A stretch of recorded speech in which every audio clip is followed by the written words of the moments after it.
آئے تو ہمیں کیا کرنا چاہیے، کون سی دعا مانگنا چاہیے؟ تو حضرت عائشہ صدیقہ رضی اللہ تعالیٰ عنہ نے فرمایا کہ آقا کریم صلی اللہ علیہ وسلم اس رات کو جب پاتے تو یہ دعا فرماتے تھے، اللہم انک عفو تحب العفو فاعف عنی، اور دوسری دعا یہ تھی، اللہم انی اسألک العفو والعافیۃ والمعافاۃ فی الدین والدنیا والآخرہ، یعنی اے اللہ میں تجھ سے عفو و عافیت اور دین و دنیا و آخرت کی معافات یعنی عافیت مانگتا ہوں۔ پہلی حدیث مبارکہ میں فرمایا کہ اس دعا کو اور ان دعاؤں کو شب قدر میں کثرت کے ساتھ پڑھنا چاہیے، کیونکہ آقا کریم صلی اللہ علیہ وسلم ان دعاؤں کو کثرت کے ساتھ پڑھا کرتے تھے۔ تو ہمیں جہنم سے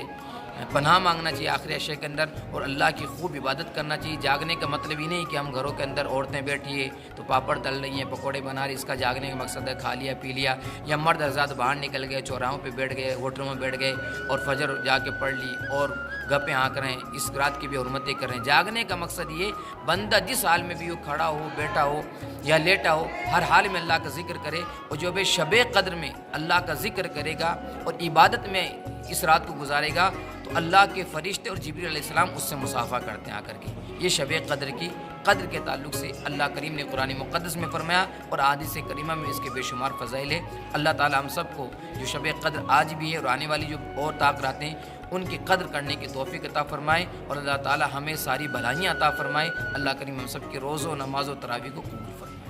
بسم اللہ الرحمن الرحیم۔ شب قدر کی فضیلت یوں بھی بڑی ہو جاتی ہے کہ اللہ تبارک و تعالیٰ نے ایک آیت اس میں نازل نہیں فرمائی بلکہ ایک سورہ مبارکہ شب قدر کے تعلق سے نازل فرمائی۔ اور شب قدر ایسی عظمت والی رات ہے جس کے بارے میں آقا کریم صلی اللہ علیہ وسلم نے ارشاد فرمایا کہ شب قدر 1000 مہینوں سے بہتر ہے۔ 1000 مہینے سے مراد 83 سال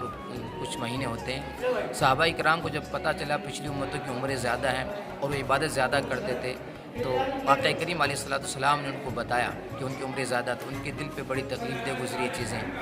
تو ان کے دل کو جب تکلیف ہوئی تو اللہ تبارک و تعالیٰ نے آقا کریم صلی اللہ علیہ وسلم کے امتیوں کو، صحابہ کو غمگین دیکھا تو جبریل امین کو جا کر بھیجا کہ جاؤ اور اس سورہ مبارکہ لے جاؤ اور یہ خوشخبری سنا دو کہ اللہ تبارک و تعالیٰ اس امت کو ایک ایسی رات عطا فرماتا ہے جو شب قدر ہے اور جو 1000 مہینوں سے بہتر ہے، یعنی 83 سال اور کچھ مہینوں کے برابر یہ رات ہے۔ تو اللہ نے اس امت کو یہ قدر والی رات عطا فرمائی، اور اسی طریقے سے اس رات کی فضیلت یوں بھی بڑھ جاتی ہے کہ اللہ کے رسول علیہ السلام نے ارشاد فرمایا یہ جو قدر والی رات ہے